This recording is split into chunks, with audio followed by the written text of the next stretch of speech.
মুসলমানদের সম্পর্ক হবে মসজিদের সাথে, মাজারের সাথে ন এ হতায় হন হই হজরতুল আল্লামা দেলার হোসেন সাইদি সাহেব হই ডুয়েট গজি হনে হজরতুল আল্লামা সাগজ্জাওয়ালা সাহেব। তো তোমার কিছু হতা হয় আগে ভিডিও গানছ তারপরে বুঝতে পারবে।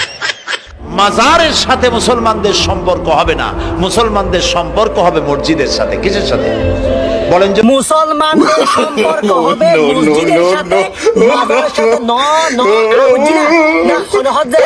আল্লামা দেলার হোসেন সাইদি সাহেব আবার মাজারের বিরোধিতা নগরীর বাস্তবতা বুঝিবে। তো ভাই সাগজ্জাওয়ালা দূরে কিছু হতা কয় ফোন জিন না জানস ইনলে পণ্ডিত গিরি করতে নোয়াস তোরার আঁকা বড়লে আরা বছরটিয়া মাজারের বিরোধিতাই করে এসি। আর তুই যে হলি মাজারের বিরোধিতাই নকরস, মাজারের পক্ষে হতা নহন মানেই তো মাজারের বিরোধিতাই করন। মসজিদ মাদ্রাসা হতা স্যার সর্বপ্রথম দূরে হই এই আল্লাহর অলিয়াল মাজারওয়ালাল যদি নোয়াইস্তু যায়, মাজারওয়ালাল যদি নোয়াইস্তু যায় এই বাংলার জমিনে তারা ইসলাম হড়া পাইতাম দে।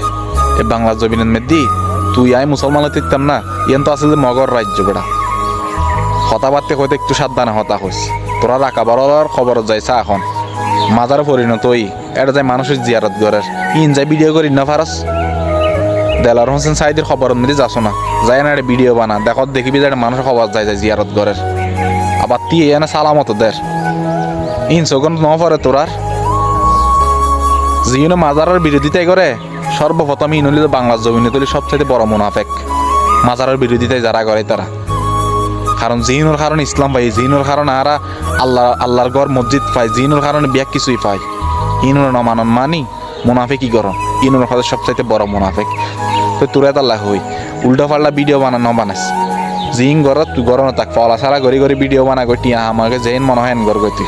কিন্তু মাজার সম্বন্ধে আল্লাহর অলিয়াল সম্বন্ধে কোনো ডুয়েট ভিডিও বানাতে নোয়াইস ফলে যাবি গাই ফুঁদো দি ফলে যাবি গাই বেড়া একটু ভিডিও বানাতে।